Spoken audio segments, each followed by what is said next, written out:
బెల్లంకొండ సురేష్ గారు, మీ పర్ఫార్మెన్స్ గురించి ఎక్కువగా క్లైమాక్స్ అలాగే ఇంటర్వ్యూలో ప్రీ ఇంటర్వ్యూల గురించి మాట్లాడుతున్నారు. ఆ పూనకం షార్ట్స్ బాగా వైరల్ అవుతున్నాయి. దానికి ఎంత హోంవర్క్ చేశారు మీరు? చెప్పాలంటే బ్లైండ్గా డైరెక్టర్ గారిని బిలీవ్ చేశానండి. ఫస్ట్ ఆఫ్ ఆల్ నాకు ఈ కథ ఎగ్జైట్ చేసిన పాయింట్ అనమాట. సో తెలియకుండా నేను కూడా ది బెస్ట్ ఇవ్వాలి. ఎందుకంటే ఈ సినిమాకి ఒక ఆయు పట్టులాగా. సో చాలా జాగ్రత్తలు తీసుకొని, మళ్ళీ మీకు తెలుసు పూనకాలం అనేది మోస్ట్లీ ఉమెన్కి వస్తుంది. మనం చూస్తుంటే కానీ గుళ్ళ దగ్గర కానీ ఎక్కడైనా సరే ఉమెన్కి వస్తుంది.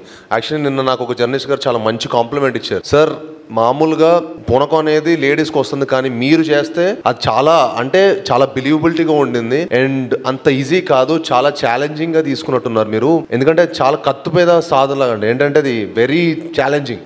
అటు వెళ్ళకూడదు, ఓవర్పడకూడదు, అటు తక్కువ అవ్వద్దు.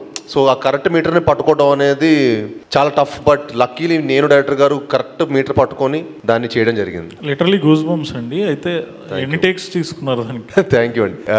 నాకు అంత గుర్తులేదు డైరెక్టర్ గారికి మోస్ట్లీ. బట్ నాకు తెలిసి 1-2 టేక్స్ 3 మ్యాక్సిమం అయిపోయినాయండి. అంటే అది ఆ తెలియని కుంకం అవన్నీ బాడీ మీద మొత్తం వేసుకునేసరికి తెలియని ఒక ఎనర్జీ వచ్చింది. మీరు అన్నట్టు కాంతార వైపు కూడా క్రియేట్ అయింది కొంత. Sir thank you sir.